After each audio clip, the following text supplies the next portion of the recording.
সঠিক তথ্য দেননি আইনমন্ত্রী, সেটা আমি বলেছি, ওইটার প্রতিবাদ করেছি। এরপরে আমি জানতে চেয়েছি যে এটার স্পষ্ট কী পাইলাম আমরা এখান থেকে।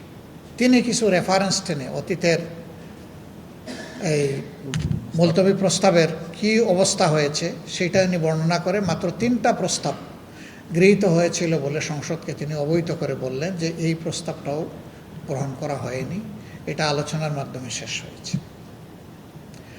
আমরা তখন বললাম যে আমরা তো সংকটের প্রতিকার চেয়েছিলাম, সংকট সৃষ্টি করতে এখানে আসিনি।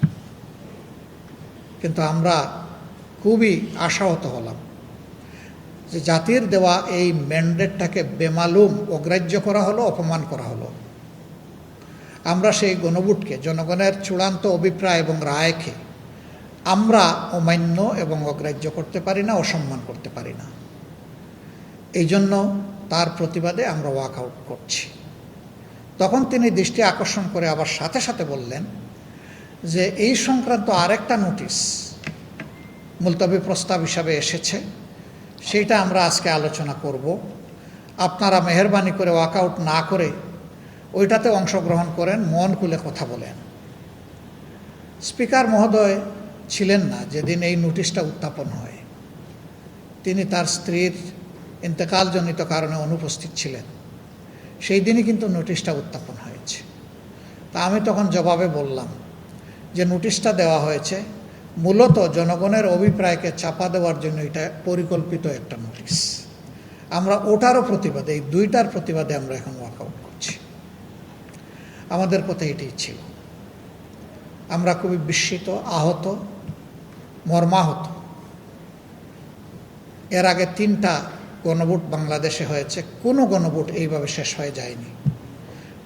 তিনটাতেই জনগণের দেওয়ার রায় অনুযায়ী জনগণ পরবর্তী সুযোগ পেয়েছে।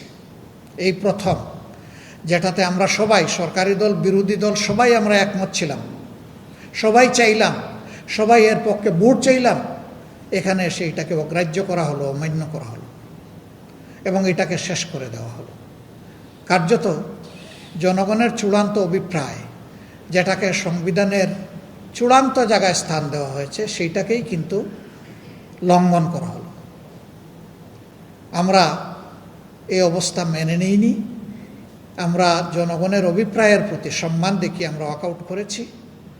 আমরা চেয়েছিলাম আন্তরিকভাবে এখানেই হাউজের ভিতরে এটার সমাধান হোক। হাউজের ভিতরে সমাধান হলে জনগণ আনন্দিত হতো। গতদিন আমরা অনুরোধ করেছিলাম যে আমিও বললাম, আপনিও বললেন, আমরা বললাম, আপনারা বললেন, এখন আমরা আলাদা হয়ে গেলাম কেন? আসেন আমরা জনগণের চূড়ান্ত রায়টাকে আমরা সম্মান করি, তাহলে এই মহান সংসদ আরও বেশি সম্মানিত হবে। আপনারা শুনেছেন আমার এই আহ্বান, কিন্তু না, এই আহ্বানের প্রতি তারা সম্মান প্রদর্শন করেননি, তারা ব্যর্থ হয়েছে।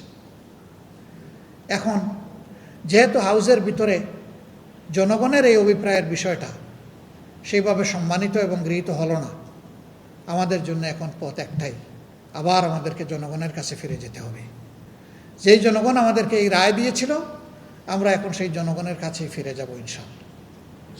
এবং জনগণকে সাথে নিয়ে আমরা এই গণভোটের যে দাবি, এই দাবি কিভাবে আদায় করা যায় সেই কার্যক্রম আমরা গ্রহণ করব। এই ক্ষেত্রে অতীতে দেশ এবং জনগণের স্বার্থে আমরা দেশবাসীকে পেয়েছি, দেখেছি। এবারও আমরা গভীরভাবে আশা রাখি দেশবাসী আমরা ঐক্যবদ্ধ থাকবো ইনশাআল্লাহ।